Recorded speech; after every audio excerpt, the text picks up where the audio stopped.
Channel को subscribe करें और बेल आइकन को प्रेस करें वीडियो सबसे पहले देखने के लिए।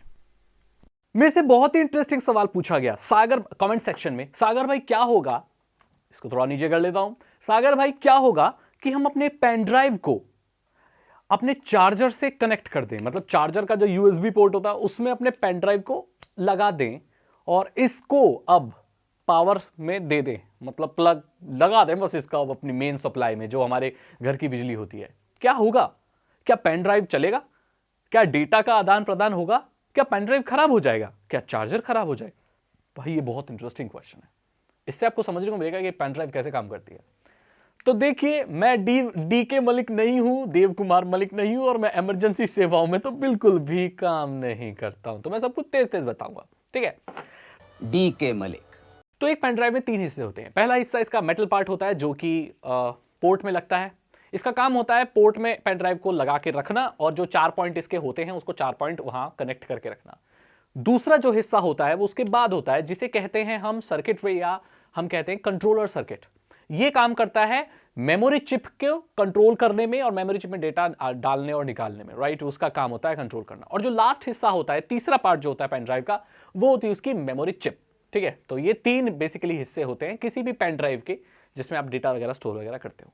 अब ध्यान देना कि इसके जो 4 तार होते हैं इसमें 2 तार पावर के होते हैं, ग्राउंड होता है, और आपका एक होता है data transfer. Data transfer, ground और आपके पावर, तो ये होते हैं।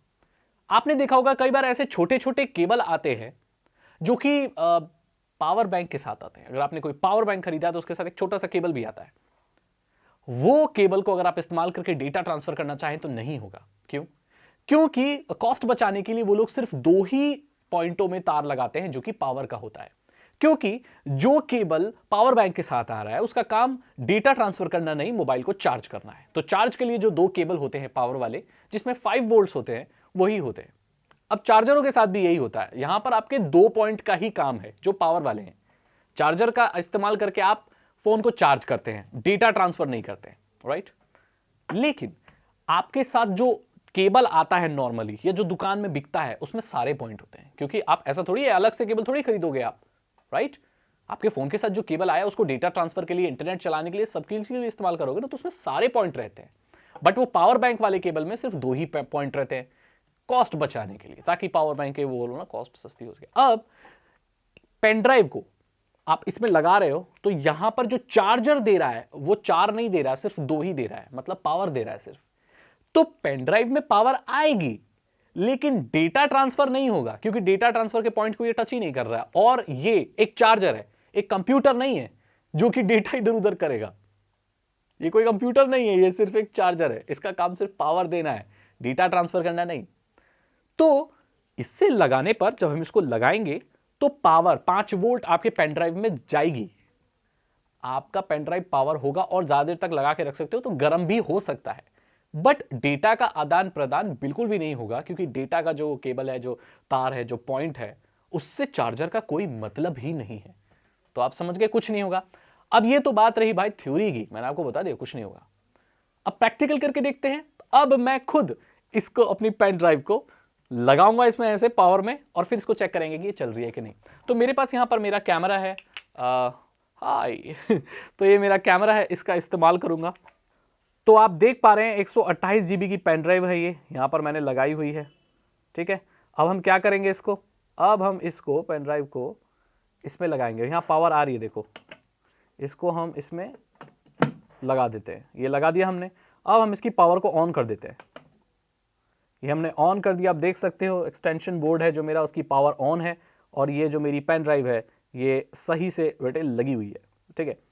तो मेरे ख्याल से इतनी पावर बहुत होगी। अब हम इसको निकाल देते हैं और हम अपने लैपटॉप में, जो मेरा लैपटॉप है मैंने फायर करके रखा हुआ है, इसका पोर्ट कहाँ गया, हाँ, इसको हम घुसा देते हैं। अब देखते हैं कि हमारी स्क्रीन पर कुछ होता है। देख सकते हो आप यहाँ पर बहुत ही प्यारा सा स्पाइडरमैन का वॉलपेपर खुल जाएगा। तो इसका मतलब है मेरे ख्याल से खुलना चाहिए, डेटा तो आ गया है, खुलना भी चाहिए ही। तो यहां पर मैं खुद को ही देख पा रहा हूं। तो ये आप देख सकते हो यहां पर ये वॉलपेपर खुल चुका है। दैट मीन्स हमारी पेन ड्राइव बिल्कुल भी खराब नहीं हुई है। हम इसको ऐसे ही खींचेंगे, ऐसे आप मत करना। ये खिंच गई और ये वॉलपेपर रह गया। तो बस यही बताना था कि कुछ नहीं होता मेरे भाई, अगर आप अपने पेन ड्राइव को चार्जर में लगा दें और उसको सॉकेट में लगा दें, कुछ नहीं होता। अगर आपको ये वीडियो अच्छी लगी और ऐसे कोई और सवाल है आपके, आप कुछ और पूछना चाहते हो टेक की अतरंगी बातें, तो आप मुझसे पूछ सकते हो। उसके ऊपर मैं एक वीडियो बनाऊंगा और आपको बताऊंगा ऐसे ही अतरंगी बातें। अगर आपको ये वीडियो अच्छी लगी तो लाइक करें, अपने दोस्तों के साथ शेयर करें। साइबर सिक्योरिटी और इथिकल हैकिंग में इंटरेस्ट, अगर आप एक इथिकल हैकर बनना चाहते हैं तो डिस्क्रिप्शन चेक करें। 299 रुपीज के 3 इथिकल हैकिंग कोर्सेज जो कि आसान भाषा में आपको इथिकल हैकिंग सिखा देंगे। अगर आप एक इथिकल हैकिंग करके एक इथिकल हैकर बनना चाहते हो, आपके पास मौका है, आसान कोर्सेस है, कोई भी चेक कर सकता है। डिस्क्रिप्शन चेक करें, चैनल को सब्सक्राइब करिए, बिल्कुल फ्री है। बेल आइकन को प्रेस करें। मैं मिलता हूं आपसे अगली वीडियो में। Thank you so much and good bye.